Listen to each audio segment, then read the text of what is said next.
What do you want to confess that no one else in your real life knows? If you ever need help, then please know that there are many qualified people who would like to help you. Link. Link. Link. Link.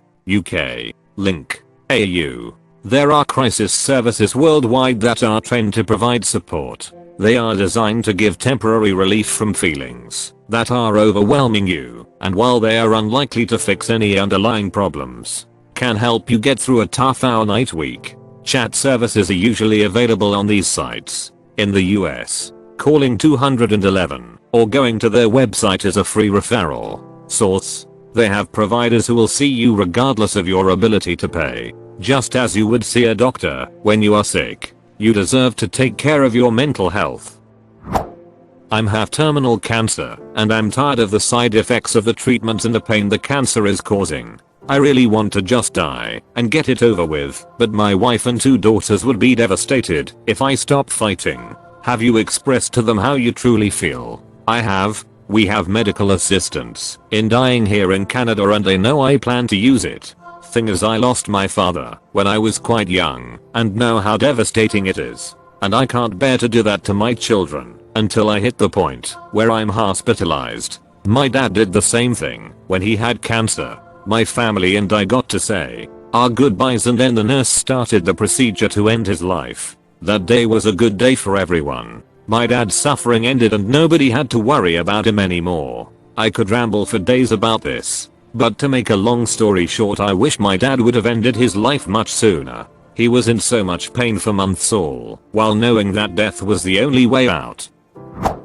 I've become really detached from life ever since my mom passed. I read this and saw so many messages replying it's been X years since my mother passed. I couldn't even remember the specific date my mother passed, let alone the number of years. After finding her death certificate, it's coming up on 5 years. Nothing has been the same these past 5 years. I was recovering from depersonalization right before she passed, and then when she passed it got very bad again very quickly. I'm still not sure if I've recovered or if I've just gotten used to it. I've graduated since then, worked a full-time job, met a girl, and moved across the country. I've truly been living life actively, but it all feels fake.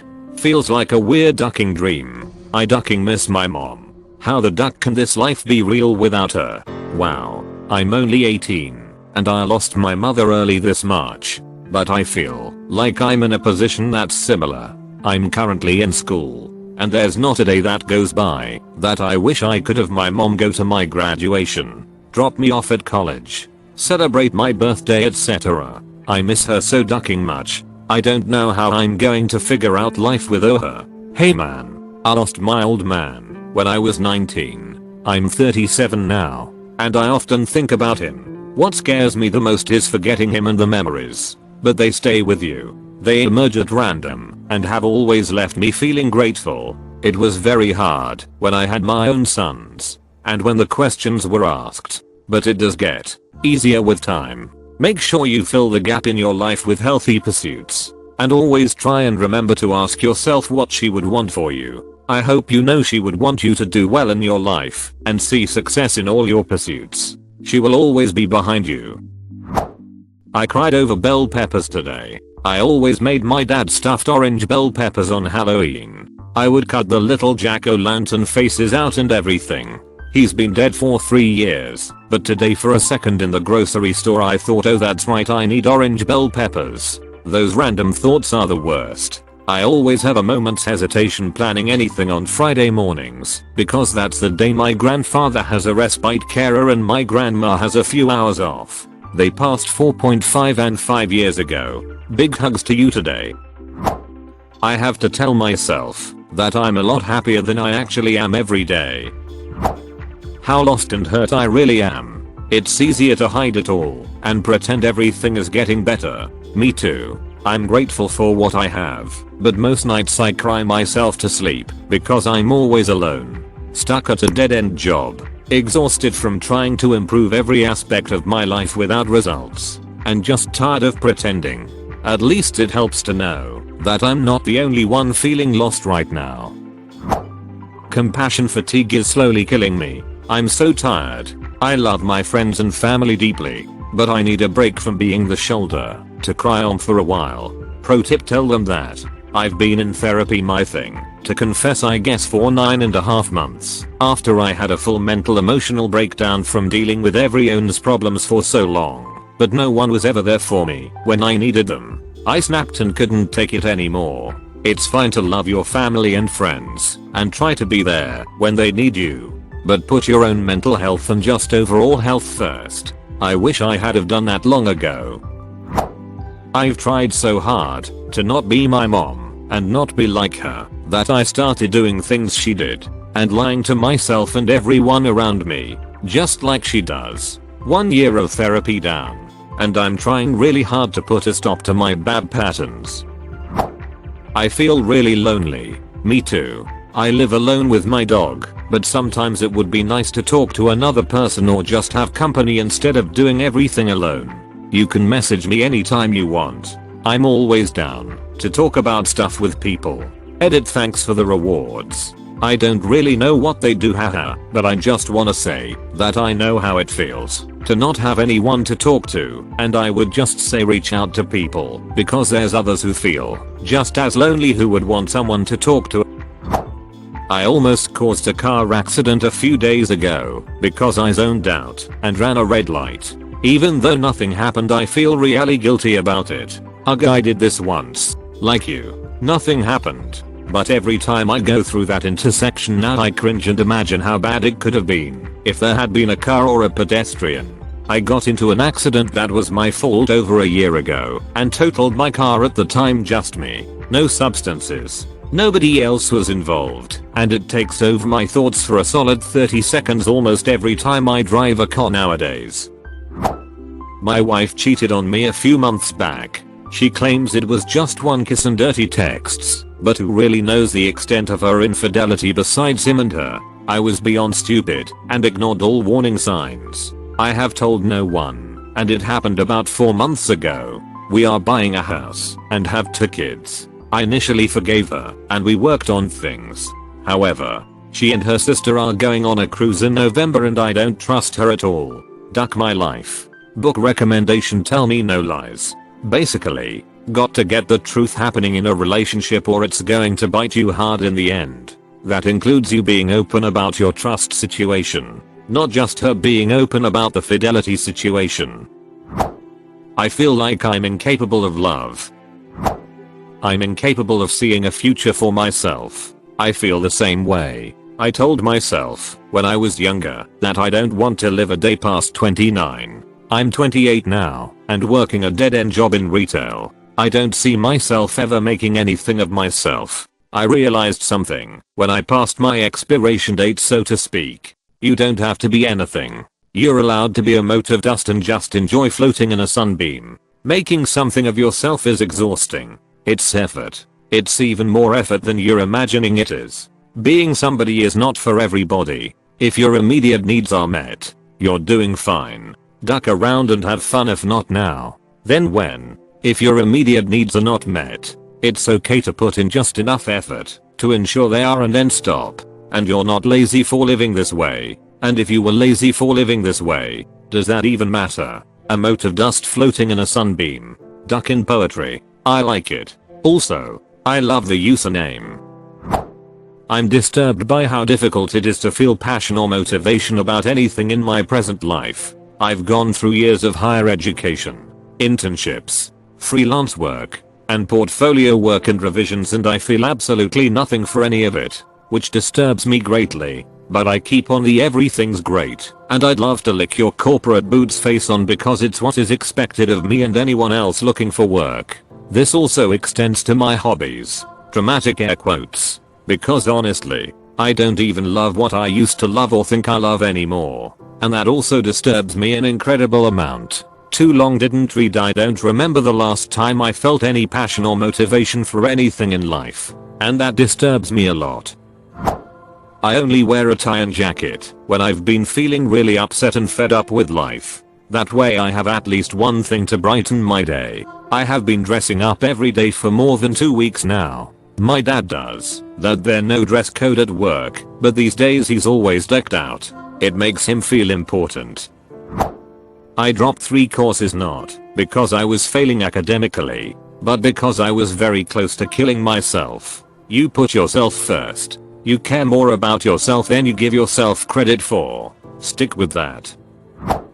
My final semester of college got ruined by the pandemic, including the capstone I had been working on for several years. I got dumped by the person I thought I would marry the day before I left campus for the last time. Every single one of my friends stopped talking to me a couple months afterward. I tried seeing a therapist, but she seemed more interested in telling me about her life than actually helping me. In the past year and a half, I've lost more family members than I can count, both to COVID and other causes. Those deaths included 2 grandparents and my 16-year-old cousin who hung himself. I'm more lonely than I've ever been, and I don't have anything to look forward to in my life. I don't know how much longer I can keep doing this. Every night I fall asleep wanting nothing more than to just not wake up in the morning. I just started drinking again. I would have been 2 years sober in January. I'm probably getting a little too keen on coke at this point. If you think that might be true, it's true. As soon as I started to do it more than once a month and stay up a couple of days in a row, I deleted all the dealers from my phone. Just blocked all the people I ever partied with and went to a different part of town to hang out. Got to know yourself. In my group of friends consisting of couples in deep relationships, I'm the only single guy. In fact, I don't think I've been in a committed relationship for more than 2 weeks. The idea of being part of a couple has always sounded exhausting, and it was something I never really worried about rushing into. I didn't truly realize how lonely I've been until one night playing beer pong, when I was on the same team with one of the ladies who was a little tipsy. She hugged me after I won the game for us. It didn't occur to me that, since leaving home for college, those types of physical gestures that brought me comfort as a kid weren't always there for me anymore as an adult. Too long didn't read All I Want Is to Be Hugged.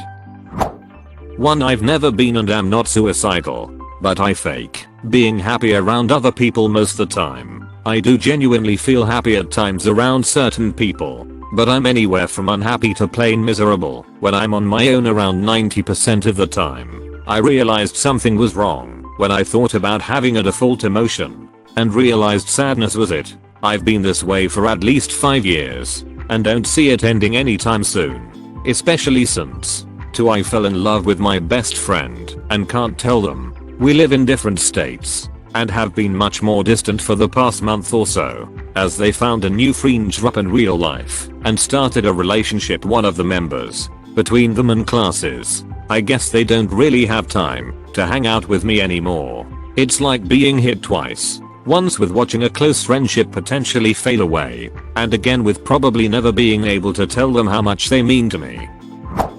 I've always told everyone my mom died of cancer. She committed suicide. Footnote: so did my son. Sending you my most heartfelt wishes for comfort in your life. I did a 2-hour online test for college, and we had to stay on camera for the whole 2 hours until everyone was done. The problem was I shit myself half an hour into the test and sat in my own shit not allowed to move, and if I did move everyone would see I shit myself. So I waited until everyone was done and got marks done and could turn off the cameras. I got 100% in the test.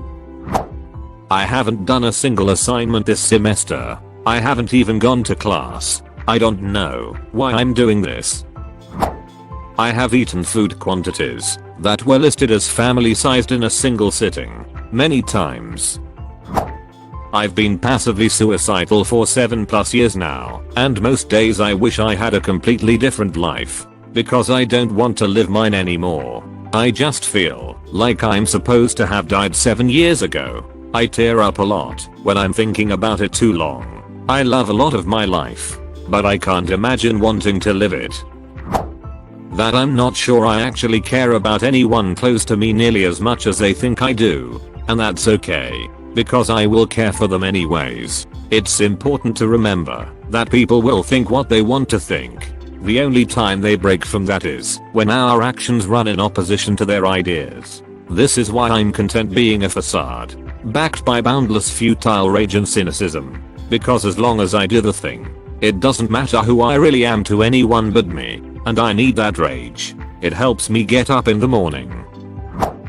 The only person that knows that I was bound to a bed for 3 days beaten, raped, and waterboarded with piss has been dead for 10 years as of last Monday. That person was my father. He walked into the house coming home early from a trip he had went on. He had delegated my then stepsister, whom was 15, to babysit me. Her mother was gone on a separate trip in the next town over. I was 5. My father called his ex-wife home that night and proceeded to beat the shit out of her while her daughter watched. This month marks 10 years since my mother died. Even though I recognize that she was a broken person with a lot of issues and no strength to face them, and it isn't entirely her fault, I'm glad she's gone, in an almost hateful way. I'm faking how I really feel. I'm still suicidal and hate myself so much that I think about throwing myself out the window.